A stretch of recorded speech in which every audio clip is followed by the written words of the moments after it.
Hello, speakeasy goers, and welcome to our second episode of Superstitions, the series where we'll explore those fascinating, terrifying, and sometimes even life-saving myths from a time long forgotten, persevering into the present by word of mouth alone, and only recently documented. These old wives' tales, if you will, have had us throwing salt over our shoulders, avoiding harsh contact with reflective surfaces, and scratching our palms for days. Tonight, we'll take a look at one of the older superstitions in existence, one that is rumored to bring good fortune, reverse spells of bad luck, and even ward off evil. We're talking about the age-old tradition of knocking on wood. Enjoy. How often have you heard someone advise another to knock on wood? Going to play the lottery tonight? Knock on wood. Black cat cross your path? Go touch some wood, quick. Sick relative? They should get better, just knock on wood, of course. The phrase escapes our lips almost effortlessly, and we usually follow it up by primally striking the nearest tree, wall, piece of furniture, or even wooden product we can find. And though it seems natural through centuries of repetition and tradition, where did this strange belief come from? The roots of this odd ritual have been traced, as far as we can tell, to some of the earliest pockets of Celtic civilization. This makes perfect sense, as their belief system fully supported the existence of wood sprites, fairies, and the like. The earliest versions of this superstition read as "go touch wood," and referred to the act of someone seeking favor from the fairies, searching out their tree and touching the enchanted wood that they lived in. This contact was said to grant a blessing that defended the user from bad luck and cured any magically inflicted maladies instantly. Over time, many began knocking on trees, even taking branches with them to knock together. The sound was said to ward off evil spirits and dark magics and would prevent any spirits from detecting those doing the knocking. Other versions of this age-old myth surfaced through the 16th century, surrounding Christianity.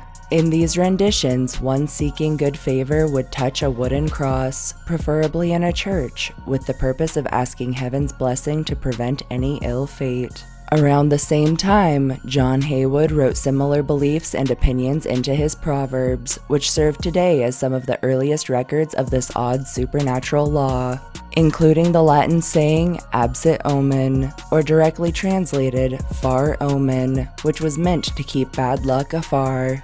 The finalized, more modern version of this superstition, or literally telling someone to go knock on wood, formed later still, during the 18th century, when soldiers would knock on the stocks of their weapons to pack powder more firmly and shake off any loose debris for that one perfect shot. In 1850, an account was published by the Notes and Queries magazine concerning the topic, and around the same time, children in Britain began playing a game called Tiggy Touchwood. Tiggy Touchwood was played similarly to tag, or tig dependent on where you're from.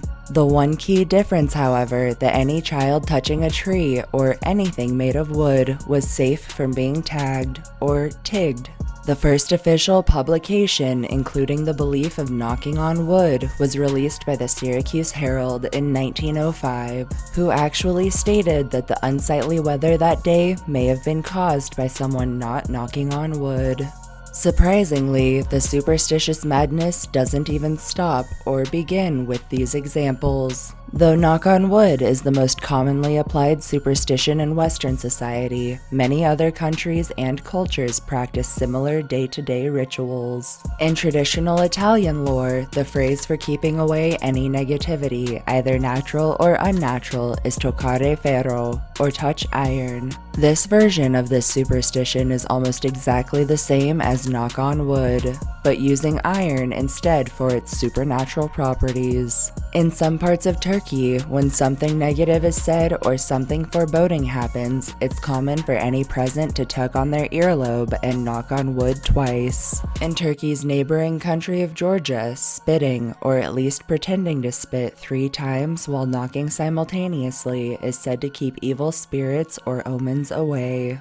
And while every culture has their own version, all of these beliefs were built to serve the same purpose: To ward off evil, to bring good fortune, and to let destiny, fate, a higher power know that you really hope things go your way. So, next time you apply for a new job, sit down in that casino to gamble, or hit the track for that sure win. Better be safe than sorry. Don't forget to knock on wood.